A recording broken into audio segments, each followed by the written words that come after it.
Hey, I'm doing this before the election, mate, because this is 2 promises that you made. You know another promise that you made? ये video इस वक्त दुनिया में तहलका मचा रहा है। इस वीडियो में जो आदमी बोल रहा है वो ऑस्ट्रेलिया का आम नागरिक है और जो सुन रहा है जानते हैं वो कौन है? ऑस्ट्रेलिया के प्रधानमंत्री स्कॉट मॉरिसन। दोस्तों, मेरा नाम है कुमकुम बिनवाल। प्रधानमंत्री स्कॉट मॉरिसन को एक पब में अपने देश की पूरी मीडिया के सामने एक तरह से असहज होना पड़ गया, अनकंफर्टेबल होना पड़ गया, शर्मिंदगी झेलनी पड़ गई जब एक ऑस्ट्रेलियाई नागरिक ने उन्हें उनके अधूरे वादे याद दिला दिए। ये शख्स अपने देश के सर्वोच्च नेता यानी प्रधानमंत्री को मुंह पर खरी खोटी सुनाते हुए पूछ रहे हैं कि जब आप पिछली बार चुनाव जीते थे तो आपने कहा था कि हम उन सभी लोगों की मदद करेंगे जिन्होंने जीवन भर ईमानदारी से टैक्स दिया और टैक्स देकर देश के विकास में एक तरह से योगदान दिया।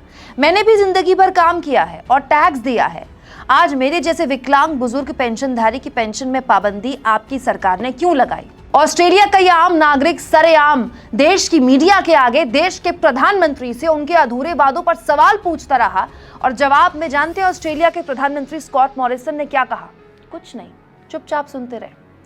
ऑस्ट्रेलिया में जल्द चुनाव होने हैं और वहां के लोग अपनी सरकार और उसके मुखिया के अधूरे वादे उनसे सवाल पूछ रहे हैं, उनको याद दिला रहे हैं। ऑस्ट्रेलिया के प्रधानमंत्री अकेले प्रधानमंत्री नहीं है जिन्होंने अपनी जनता से ईमानदारी से टैक्स भरने पर अलग से फायदा पहुंचाने की बात की थी। हमारे प्रधानमंत्री भी जब प्रधानमंत्री नहीं बने थे तो उन्होंने कहा था कि जो ईमानदारी से टैक्स भर रहे हैं जब काला धन वापस आ जाएगा तो उन्हें अलग से लाभ दिया जाएगा। पता नहीं आपको याद है कि नहीं है, देखिए।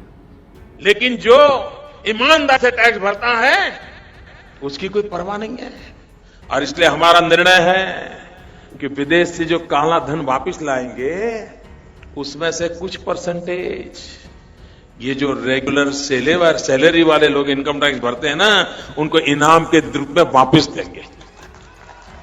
उनकी देशभक्ति की इज्जत की जाएगी। दोस्तों, लोकतंत्र में एक कहावत है, जैसी जनता वैसा नेता। विकास में हम विश्व गुरु बने या नहीं इसका तो मेरे पास कोई आंकड़ा नहीं है, लेकिन रसोई गैस के दामों में हम विश्व गुरु बन चुके हैं। जी, आपको शायद मालूम नहीं, पूरी दुनिया में भारत एक ऐसा मुल्क है जहां रसोई गैस के दाम सबसे ज्यादा हैं। आज महंगाई अपने चरम पर है। नींबू जैसी सब्जी 300 रुपए किलो के पार पहुंच चुकी है। मतलब 1 किलो नींबू आप खरीदेंगे तो 2.5 लीटर पेट्रोल डलवाने के सक्षम है आप। पेट्रोल डीजल के दाम तो खैर आपको मालूम ही है। महंगाई से कराती जनता बोले तो किसे बोले और क्या बोले, क्योंकि सच तो यह है ना कि महंगाई और बेरोजगारी अब चुनावी मुद्दा रहा नहीं, इसीलिए सरकार को इससे रत्ती भर फर्क पड़ता नहीं। ऑस्ट्रेलिया के प्रधानमंत्री स्कॉट मॉरिसन को जब इस आदमी ने मुंह पर खरी खोटी सुनाई तो उसके बाद जानते क्या हुआ? उनका सामना एक महिला से भी हुआ, वहीं की एक और आम नागरिक जो खुद अपना ऐसे वीडियो रिकॉर्ड कर रही थी सेल्फी मोड में।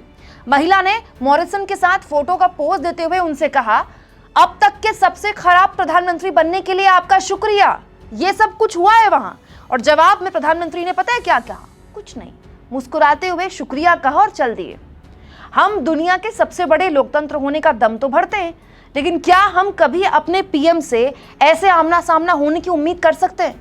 उनसे अपनी शिकायतें खुलकर इस तरह बोल सकते हैं? कमेंट बॉक्स में लिखिएगा जरूर। और दोस्तों, चैनल को ज्वाइन भी कीजिए, सब्सक्राइब भी कीजिए, क्योंकि हमारी आज़ाद पत्रकारिता ही है जो ऐसे गंभीर सवाल, ऐसे सख्त सवाल जो सीधे आपको इफेक्ट करते हैं, बेबाकी से पूछ सकती है।